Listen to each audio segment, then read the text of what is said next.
And now, the moment you've all been waiting for, the interview with Malefic. I've never had this many people on one of these interviews, so we'll see how it goes.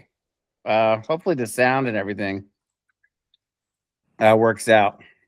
But hey, I appreciate you guys taking some time with me. As you know, I've been kind of stalking you and really trying to get an interview. And I'm friends with Jay.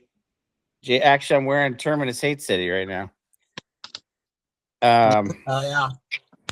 Yeah, Jay. I just saw him a couple weeks ago. I'm in Virginia, but was down in Atlanta, hung out for a little bit anyway. What part But of stalking. Virginia? What's that? What part of Virginia are you in? I'm in Springfield, Virginia. It's like 20 minutes outside of DC. Yeah, I know where that. I grew up in Virginia, so. Oh, right on. Yeah, whereabouts? Roanoke, off of 81, yeah, in the mountains. Oh, that's cool. I don't get down there much, but I've been there a few times. It sucks. It's a vortex of shit. There's nothing good there except for hippies, and hippies suck. So. Have you guys seen that the Slayer meme where it's like break in case of hippies, and it's a Slayer album? I used to have parties at my house all the time growing up there, and anytime I'd want people to leave, I would just put up some like extreme metal albums, and then they would all just like file for the exit. It's pretty good. Jason, were you gonna say something, buddy? No, I just opened a can. Oh, right on. I got my Zevia cola, my vanilla cola. Let's go.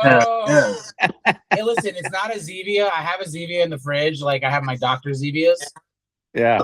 But yeah, I've been on the sparkling water, not artificially sweetened colas. Are you quitting sugar? I've been all on it. I quit sugar this is my third day, and I'm not killing anyone. Yeah, keep going. Have fun. I went a month before. That was as long as I could handle it. Yeah, I so did. Yeah, do funny enough, like last I've year, been through it before.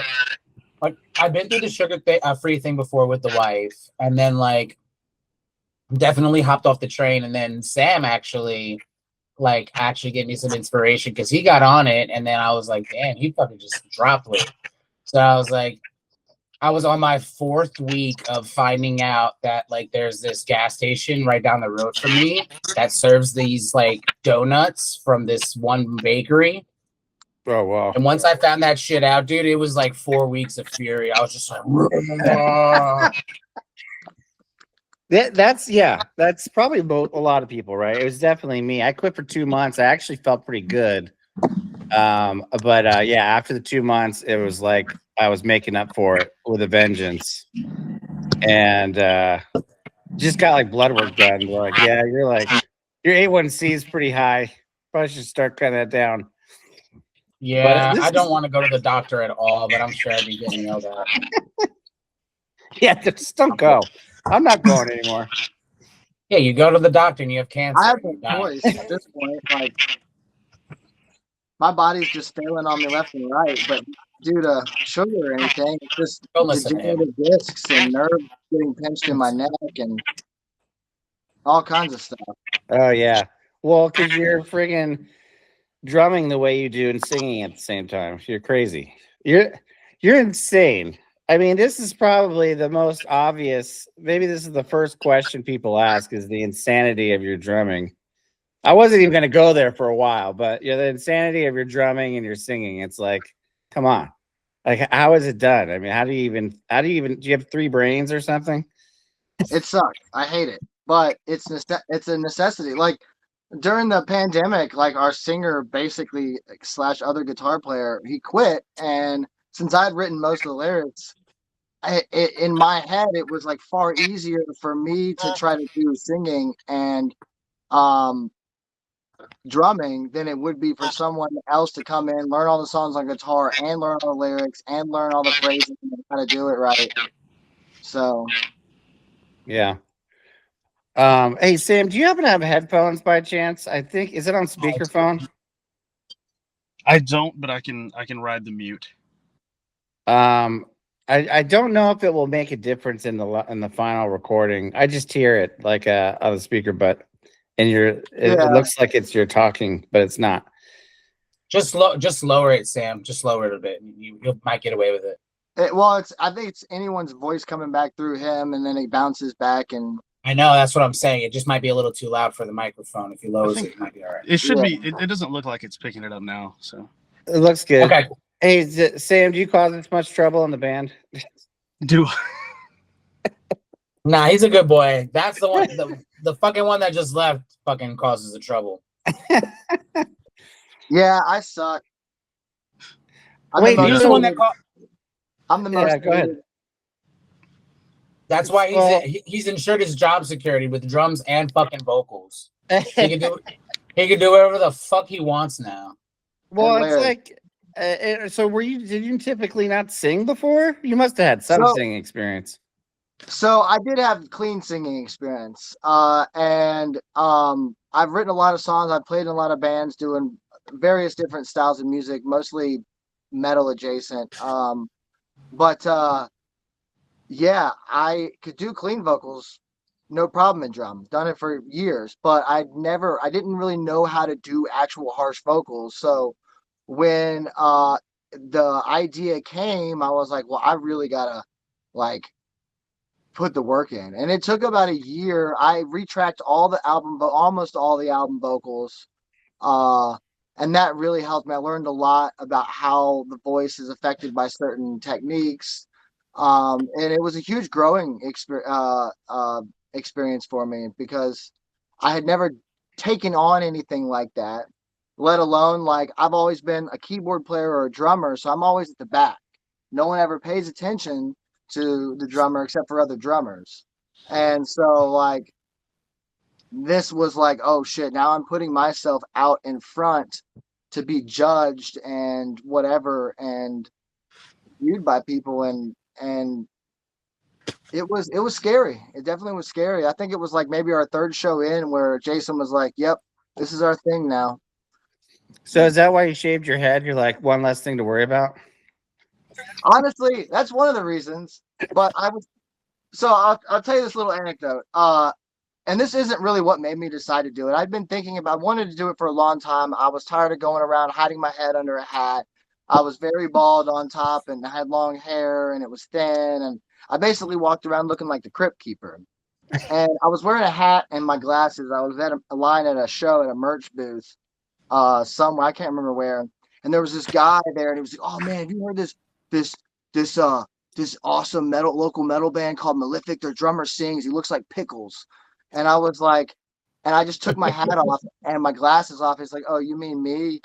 And he was like, yeah, oh man, you guys rule. And I was like, fuck.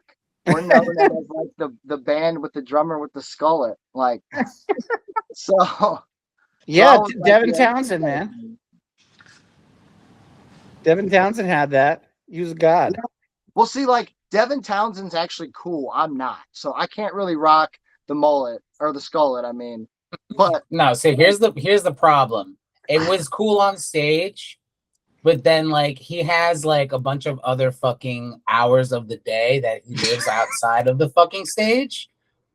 So like, let's give this man a fucking break. Throw him a freaking bone here.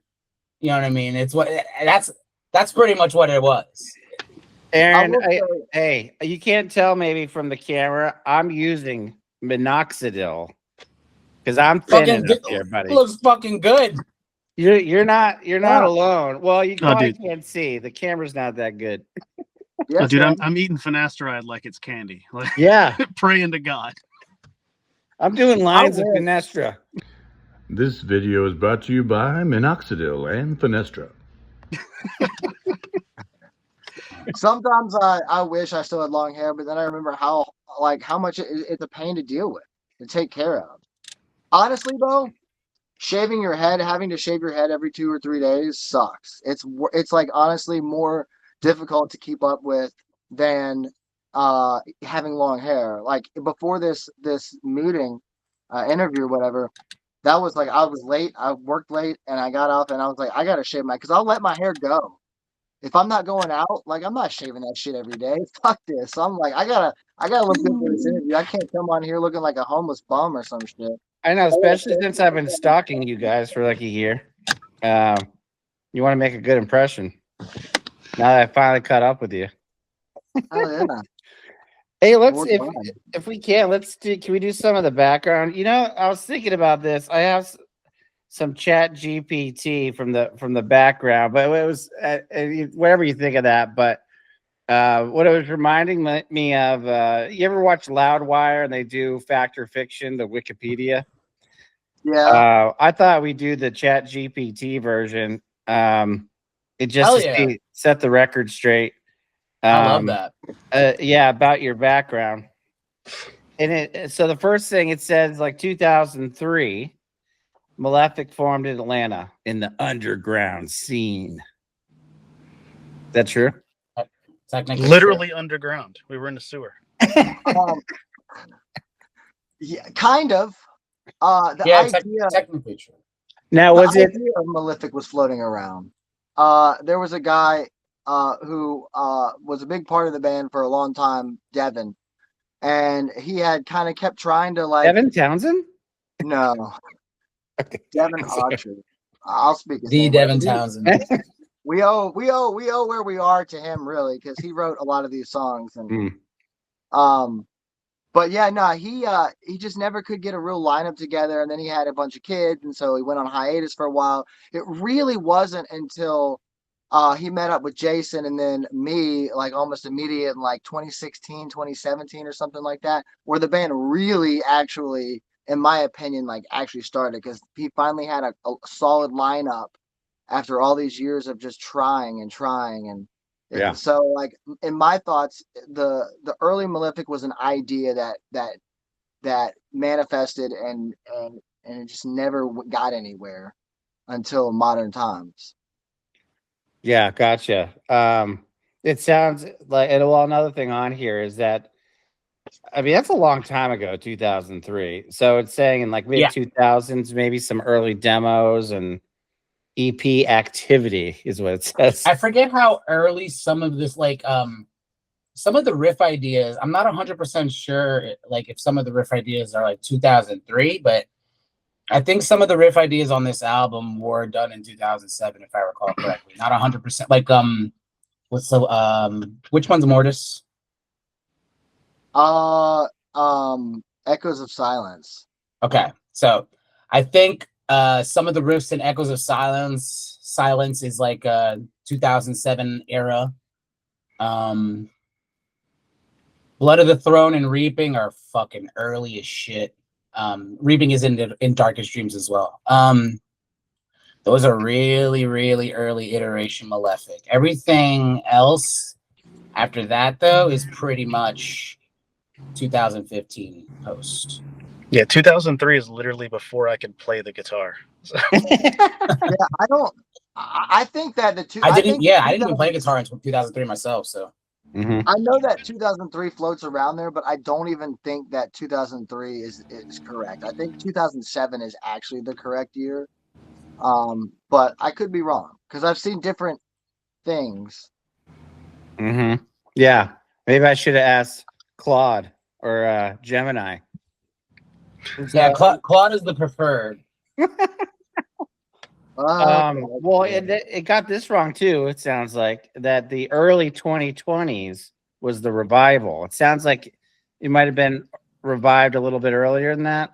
The early 2020 was not the revive. I guess you could say that actually. That's actually not a bad word because everything changed. Because there was kind of like two revivals. 2015 was like the first revival, and then we went through a lot of lineup changes once the pandemic hit.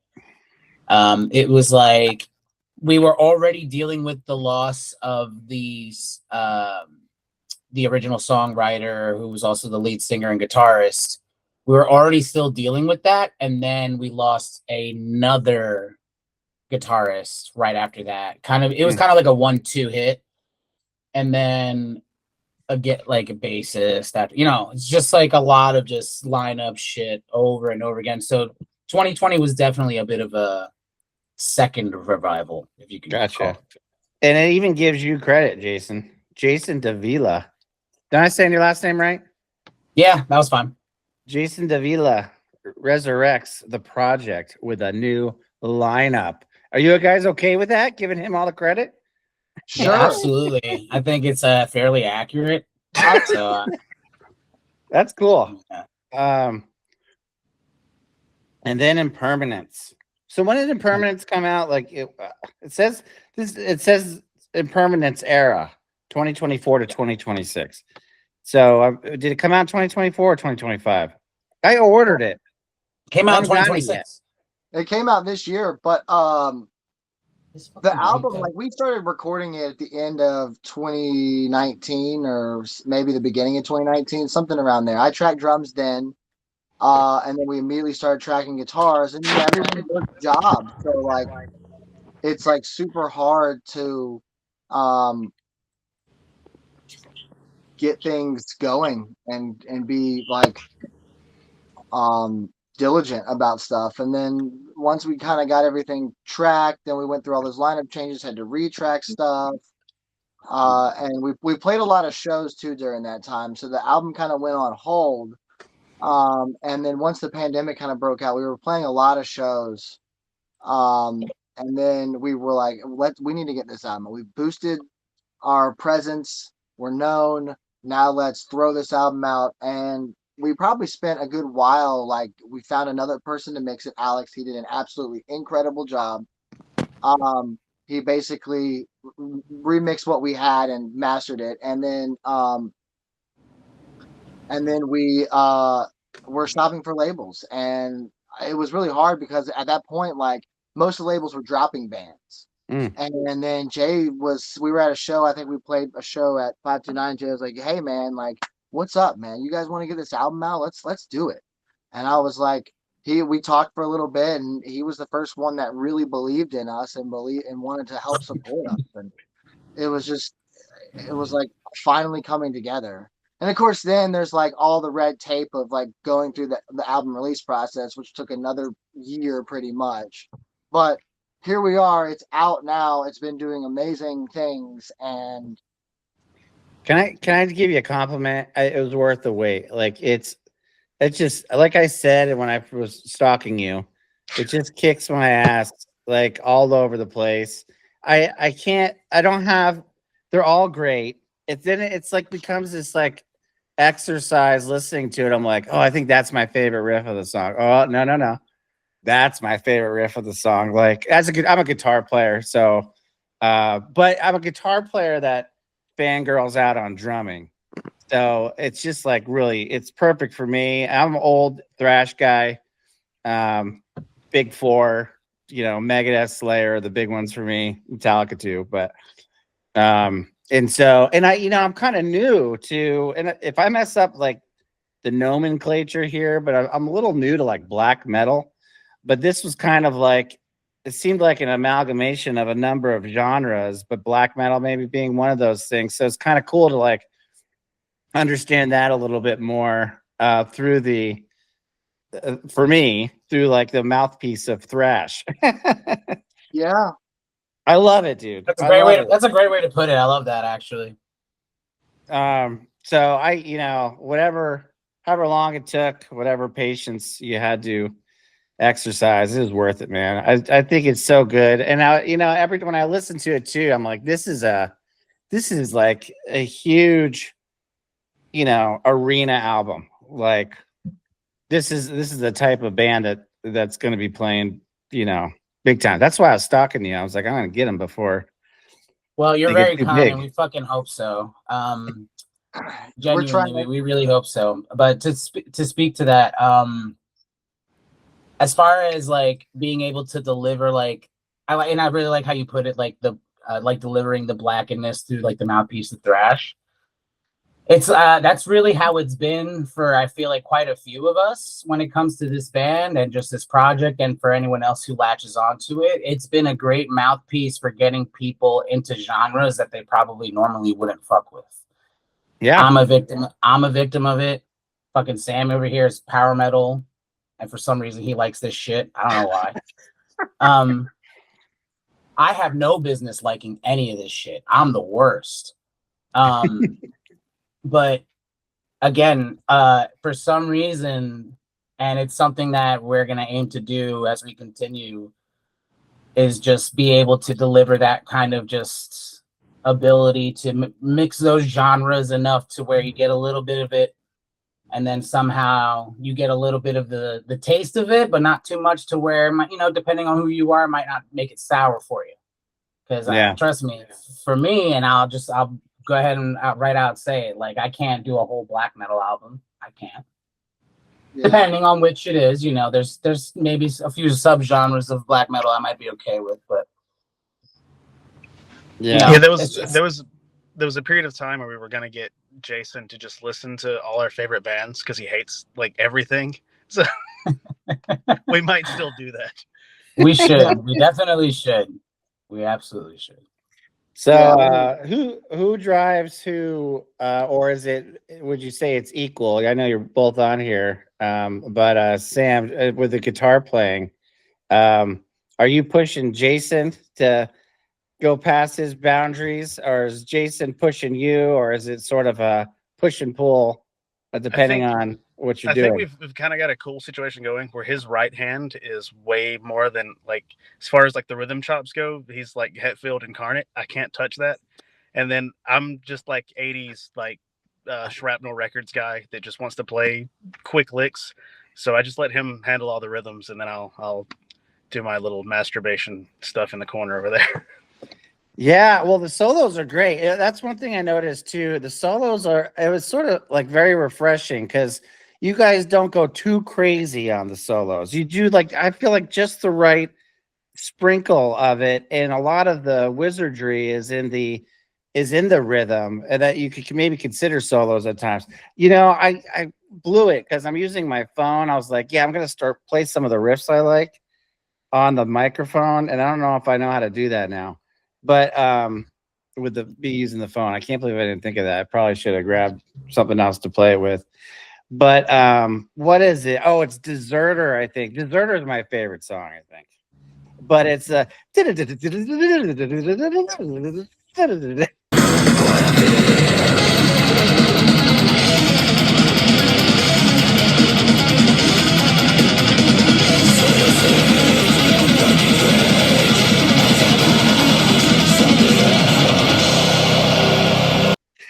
part in the verse, probably the lead I can in the tell verse. you if that didn't clue you in, it was like a minute 4, and then again at a minute 44. Yeah, a lot of the riffs are noodly enough that to where the solo comes, it's like, okay, I'd actually take a break here and play some longer notes. And yeah, that song doesn't even have a solo on it. Yeah, well, that's kind of, I think maybe my point was that it's like almost the wizardry, and guys like me who play guitar, or I'm impressed by, is in the rhythm. You know, I think too, it's not like the same. I'm not necessarily comparing you guys, though. I did hear some hints of it here and there. But like Megadeth, the reason I love Megadeth so much, the early stuff, is the rhythm. The rhythm's psycho. It's just so original and so weird. And well, you don't have to worry about that. That's not going anywhere. So yeah, it's cool stuff. And then talking about your right hand, Jason, this might be my favorite riff, and I know I wouldn't be able to do it. I'm curious, Sam, if you take a break. It's the one of Gods and Man. Yep, I knew it. You knew it? I already know where you're going. Yeah.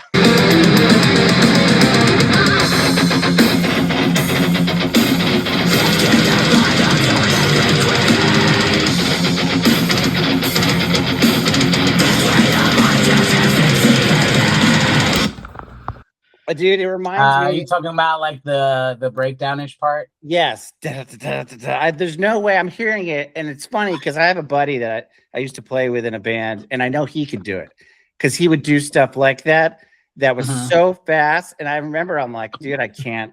I'm trying. I can't get that fast. I'm like, I'm just gonna have to play something slower in the background. That one's a tough one. It's not easy. It's like you have to be pretty warm to be able to play it right. But yeah, it's alternate picking for sure. Yeah, it's definitely fast and it's annoying to get to, but once you get it, you know it. It's kind of like a feel thing. Yeah. That's a riff that I can only play live, like when there's adrenaline and I'm rushing everything anyway. Rehearsal, I'll fuck it up every time, but when we get on stage, it's like, all right, I got it. Yeah. Oh, that's awesome. Yeah, I couldn't do it live. That the riff that maybe I'll send you the song one of these days.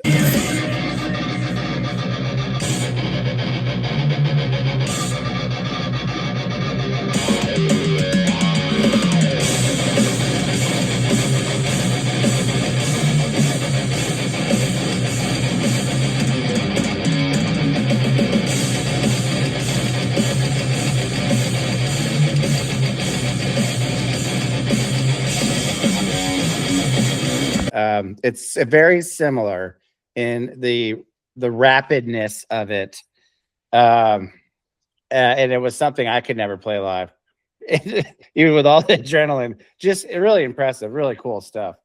I love the harder that. part is the part right after it, like when we like the chords that are black metaled right after it.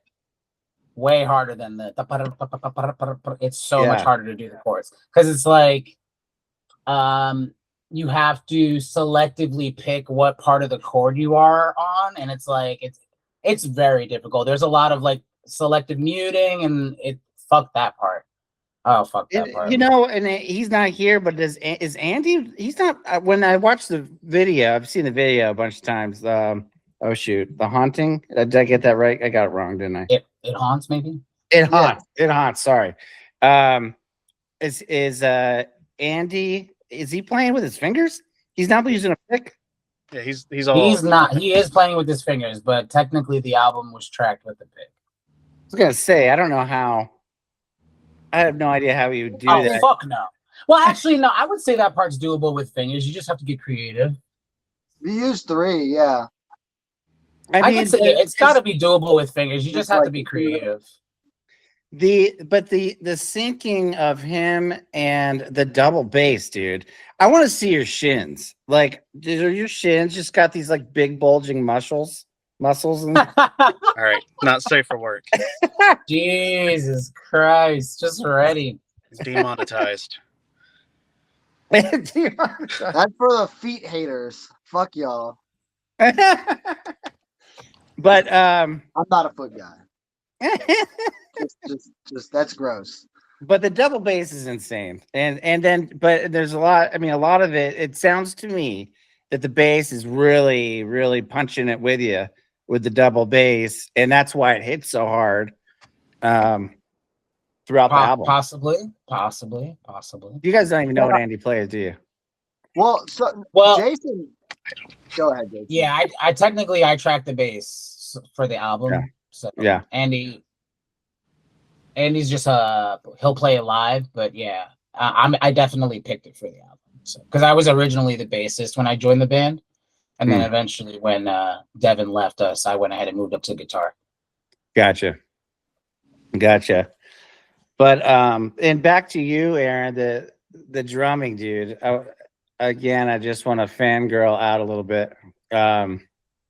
It's so great. Like for me anyway, I love I think I'm down to like 2 types of drummers. A super technical like a Neil Peart and then like a Bron Daler. I love Bron Daler's, kind of wildness to it. But dude, I just feel like it's just so precise. I want to say it's like fake news or something because it's just so precise. But it's so great. I know it's not because intuitively, I think I can hear that. And it's very powerful, man. Thank you. Yeah, I don't know how you respond to that, but a lot of practice. Yeah, I mean, like a lot of hard work. I mean, a lot of years went into like tweaking all these parts. So like they developed over time, and I wrote the lyrics as if I was the guitar player. So I was thinking about, okay, how would a guitar player sing over top of this riff? And then when it came to me actually having to sing over it, it was almost more freeing So, but at the same time, there were a lot of parts like in Deserter. There's like a bridge in Deserter that is syncopated, and the vocals are completely off to what the drums need to do. And I didn't think I'd be able to do that live.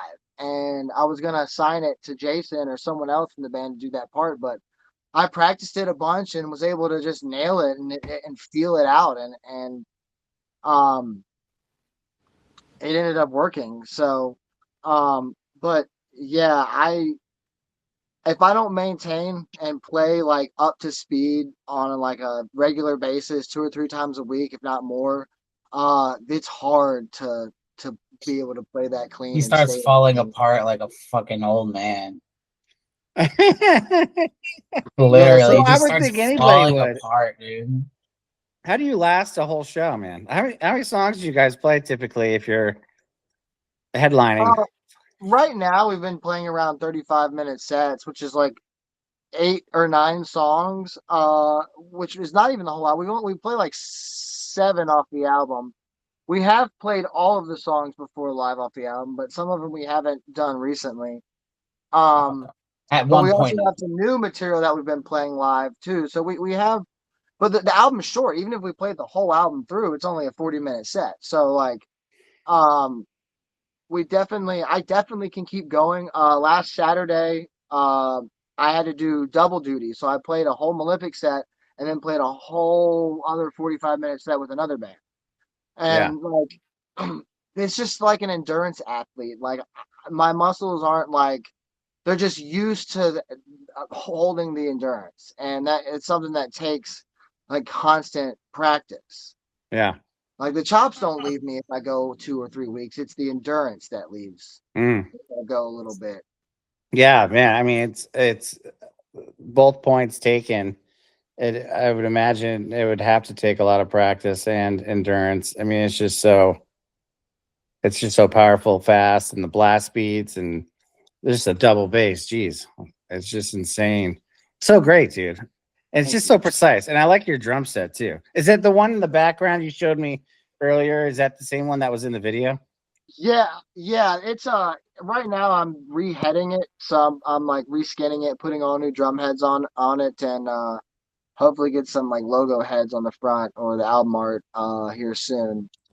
We're doing a little run coming up, and we'll want to showcase as much as we can. That's cool. But yeah, no, normally I don't go this long without setting it back up. Normally that kit is just a live kit, and then I have another practice kit I leave here. I have like maybe 4 drum kits total at the moment. Where do you guys practice? At my There. house in this Right studio there. room that I'm in right now. It's I built kind of a floating wall, floating floor. I tried to make it pretty like reasonably sounding. It's a pretty good room. We recorded all the drums here in this room. So That's incredible. You guys must know what you're doing with the recording, because the recording sounds amazing. I mean, how much help did you have? I pretty much did the whole album myself, and then Alex mixed it. This is true. Alex? Alex Para? Para. I don't know him. Yeah, He's excellent. He's excellent. Local legend.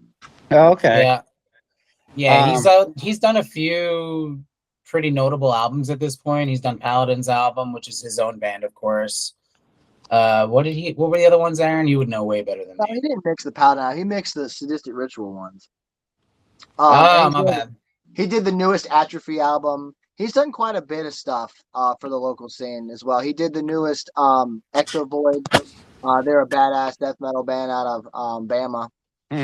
So he's done a lot of good stuff. The newest Atrophy album sounds really good. But honestly, I think the best thing he's mixed thus far is the Malefic album. But I'm a little biased too. And It's honestly, great. I'm very, very picky too. It was a lot of back and forth, like, because a lot of modern mixes have this, they're so loud, all the frequencies are at 10, and it's like it's almost uncomfortable to listen to. You listen to it once, and then you're like, my ears are tired. I can't continue on. Yeah. Whereas I feel like he nailed it with like everything is audible and everything sounds loud and punchy, but it doesn't hurt. I don't get tired after listening to it. Yeah. And that was the one real thing that I really wanted to achieve, because I'm kind of tired of every fucking metal band, modern metal band sounding the same. Yeah. I'm really glad you said that. Yeah, I think you nailed it. Because I've been listening to it like nonstop, and noticed that on some kind of level. I'm like, wow. Normally, I'd take a break and listen to some Joni Mitchell or something, but no, I keep listening to Malefic. Yeah, it definitely doesn't have that much ear fatigue when you can play it loud, which I've noticed for sure, which I'm very happy. And absolutely, that's 100%. Like, I'm also very biased, just to preface, obviously. I could not be happier with the fucking mix here. So like literally at this point, I'm so biased, you can't even tell me anything about the mix of the album. Like literally, I'll listen to it side by side with other mixes that I'm absolutely already in love with, and I'm just like, yep, we're good. I have no complaints. What a great feeling, Genuine. right? Isn't that great? Oh, like, yeah, because nail it? I am also very hard to please, just like Aaron is. Like, genuinely no fucking complaints. It feels fantastic. Yeah. Being a perfectionist sucks. It's a Yeah, hard but thing. it's I mean, I'm sure it's just tied to your passion with it, you know? Oh, absolutely. For sure. Yeah. So, For sure. so I think it's worth the frustration and the pain it takes to get there. It seems worth it to me listening to it. Sam, how was the recording the solos? Was it something? Did you write them?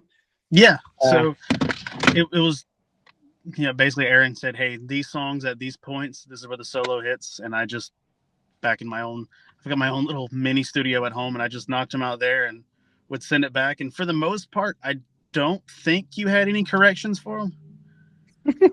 No, they were spot on. Like you do the necrophagus thing, where you would like play like over 4 bars and it would trail off over the next 4 bars as another solo starts. I kind of cut that to where it sounded like all one solo, because you do it live all in one take. So I was like, it should sound like this, but that was the only thing. Like, yeah, that's the fun part for me, is sitting there and noodling around. Yeah. Yeah, it's so cool. It's great. Yeah, that's the best part about Sam. It's literally like, especially when we needed a new guitarist for the band, I was like, all right, I definitely need someone who knows what they're fucking doing and can just handle their own shit, and we don't have to tell them what to do. And it's literally like, hi, Sam, plug and play. Please do this. He's like, okay, no problem. Done. And Sam That's all looks I like need. a heavy metal god. Look at him.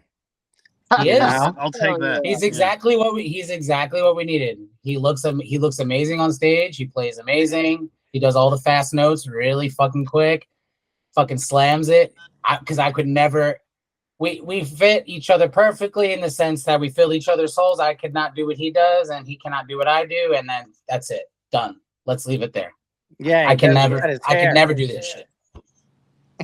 We're like, I notice us constantly looking like at each other and being like, what the fuck are you doing? Like, it goes both ways constantly. So I'm good.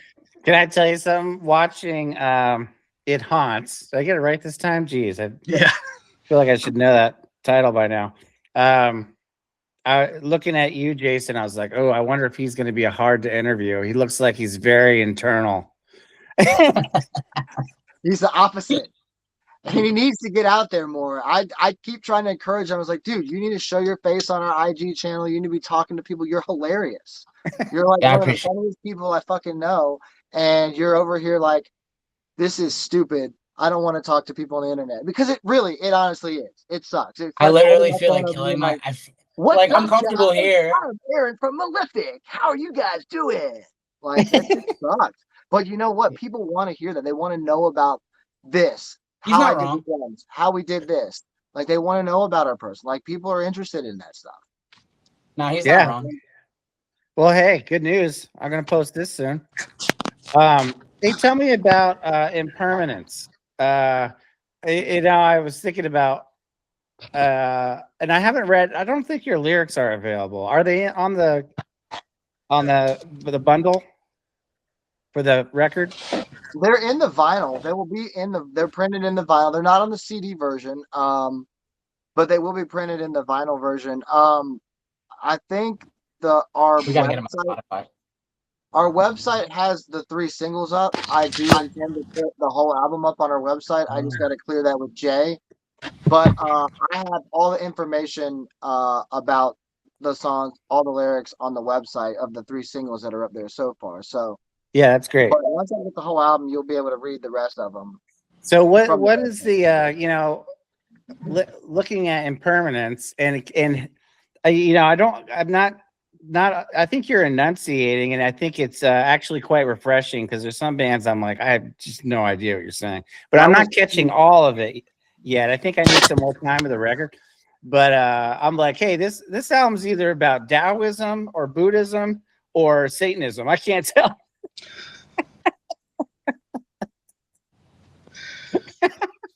Yeah, the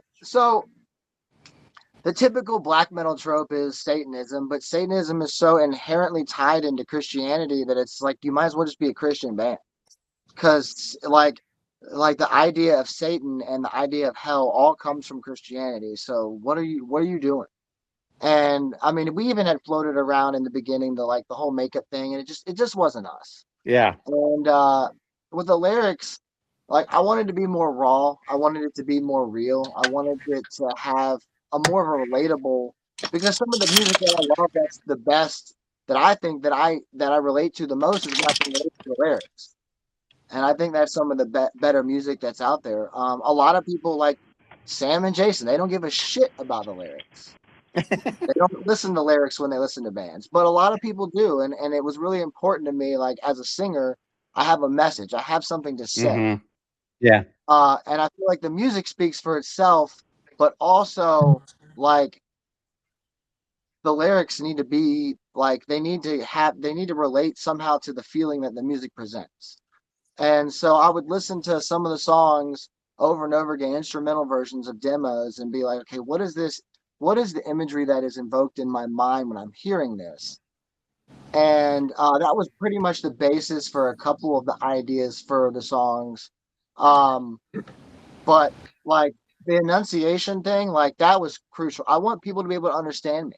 Well, you know, it's Yeah. funny. Let's talk about some influences. I think I read that you guys, some of you, I don't know who, are influenced by Opeth. I'm a huge, well, I'm a little bit of a fair weather Opeth fan. I'm kind of your cliche Opeth, Ghost Reveries, Blackwater Park.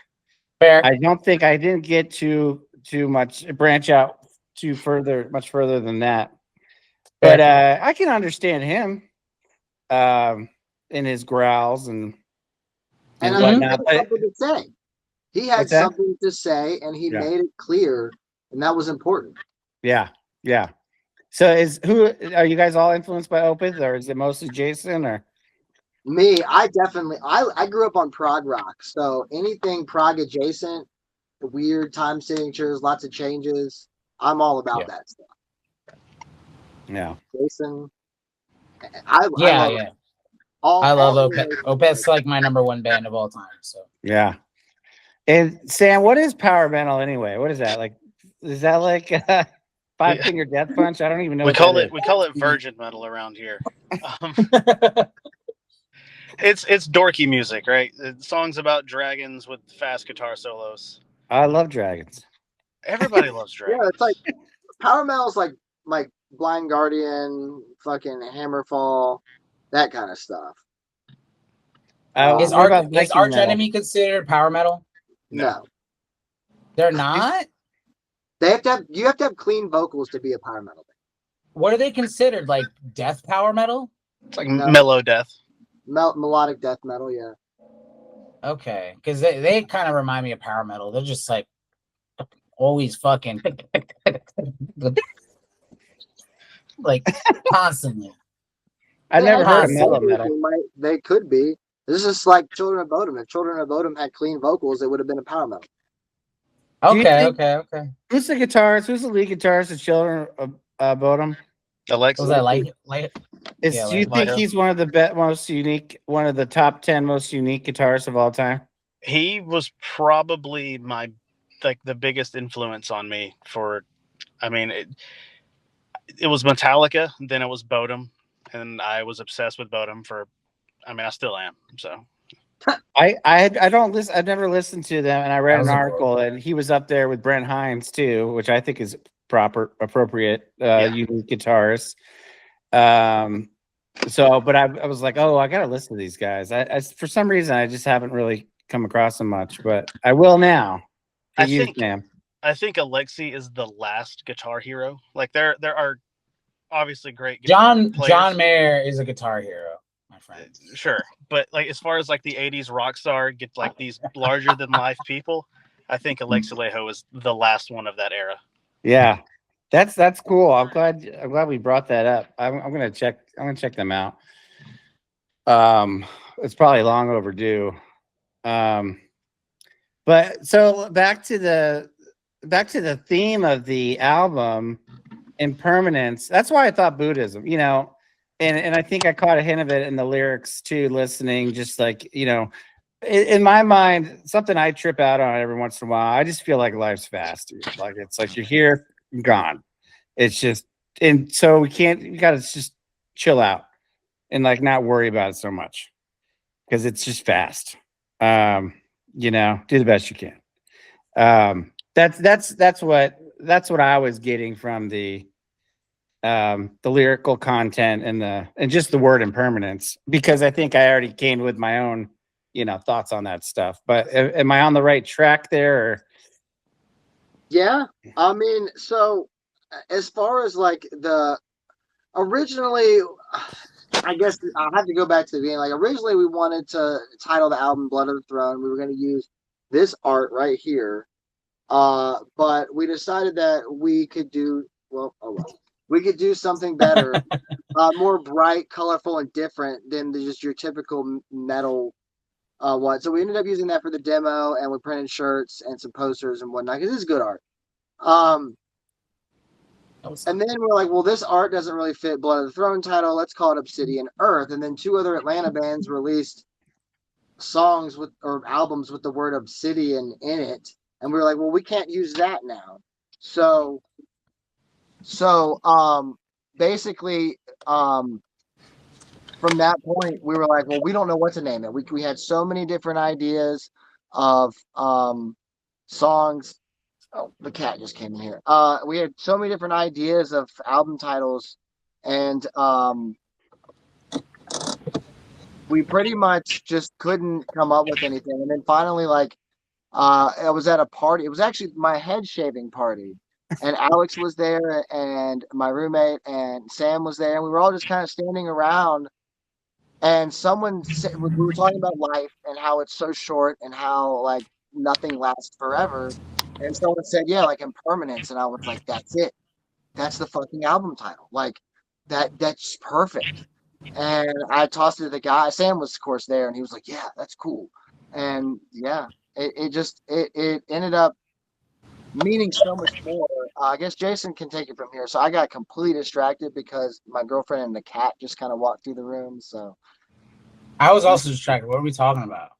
We're talking about the album title, Impermanence. Oh, well, no, yeah, that's right. Because with Impermanence, honestly, when we were searching and looking for that and ended up landing on it, it really spoke to me more than anything because of the bullshit that we had been going through up until that point, regardless. The impermanence of the members, the impermanence of when we were going to release the fucking album, the impermanence of the state of the world at the time, which I'm sure Aaron's already kind of spoke to. So it was really just like borderline epiphany based in the sense as like as soon as we heard it and then like understood like why it made sense, it was like, oh yeah, that actually makes perfect fucking sense. Send it. So yeah, send it. Love it. Send it. Oh, and hey, I was gonna ask you, and then forgot. Idiocracy. Who's talking? And at a minute 35. What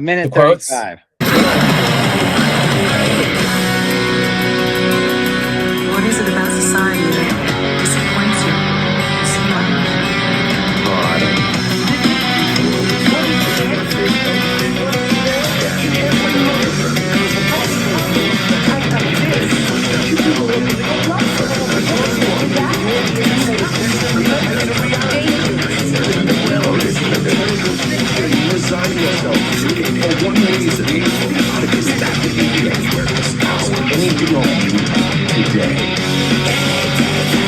The quotes, yeah, so that was actually a very last minute addition to the song. Like, obviously, that song is very politically charged. And we had this space, and the album, we had the full mix. The album sounded great. It was literally like he was doing like final adjustments to the mix. And I just had this wild hair in my idea. Let's add a fucking bunch of quotes over that. Like, You had the idea? I don't know. You had the idea and said something, but I put it to work. Yeah. So literally, it was like at that point in the song, I was like, "This is just a little bit too empty. We need some kind of bullshit here."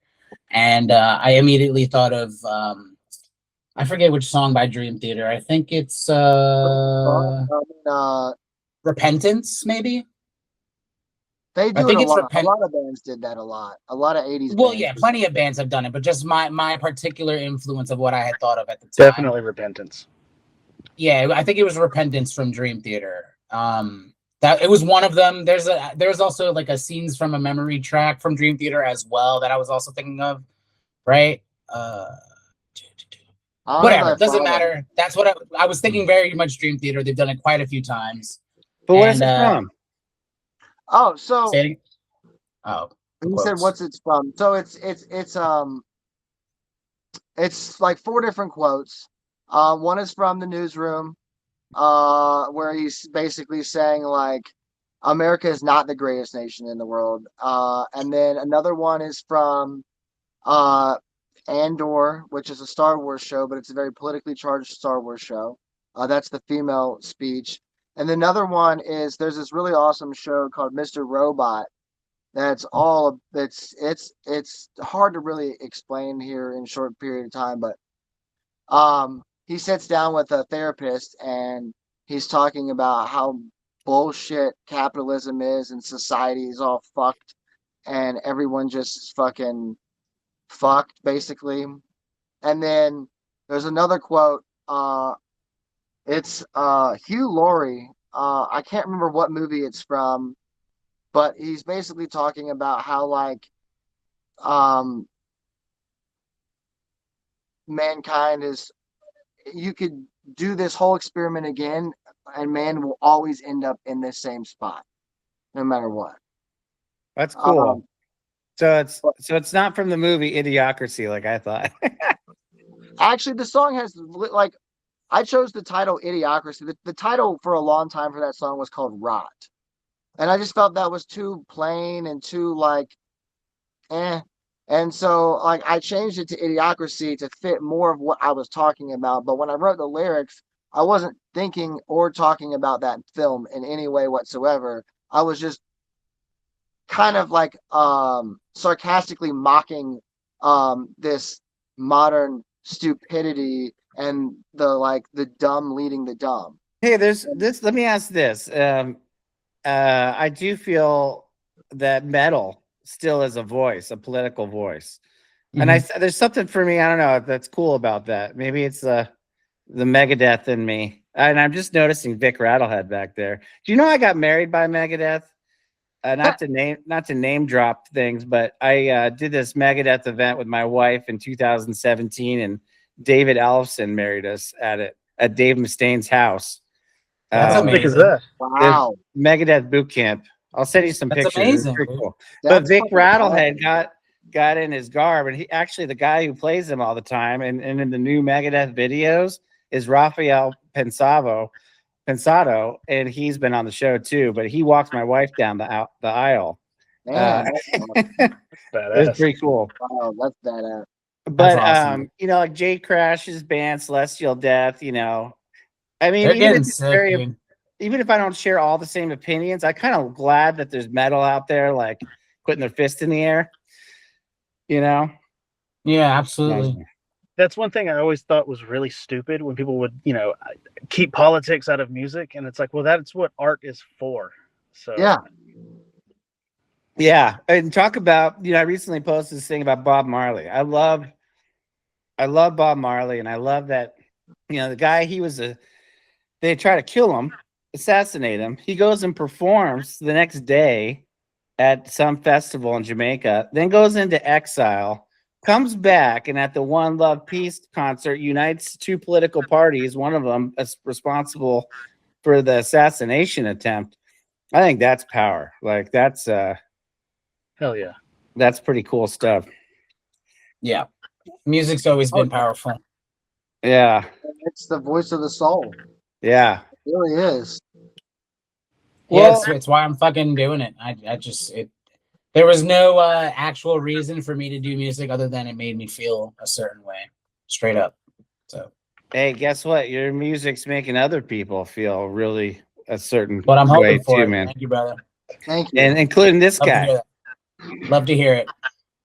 Yeah, well, maybe that's a good note to end on, guys. I really appreciate your time. You guys are so cool. You never know what you're gonna expect. Everybody told me how cool you were, but They lied. it's They're cool. I'm not cool. I'm miserable. they're like Sam's a metal god. Jason's not scary. He's not internal. He actually talks a lot.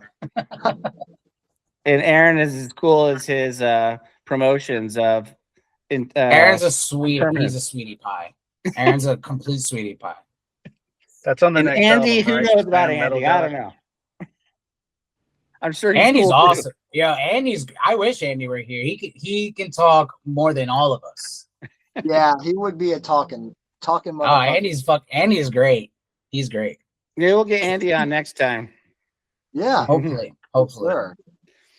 All right, guys. Well, hey, I'm gonna work on this weekend. It might come out soon. Usually, it takes like 2 weeks because we do kind of the editor guy that normally works puts some real time into it. But I'm gonna get something out that's good. You guys made it good, so there's nothing I can do to make it much better. So, and hopefully, I'll get to meet you. I go down there every once in a while, just down there filming Where are you at? palaces.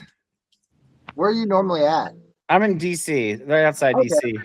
Yeah, we're trying to make it up there in August probably, or we got to plan something. I've been trying. Well, we're going to look at Virginia it. in April.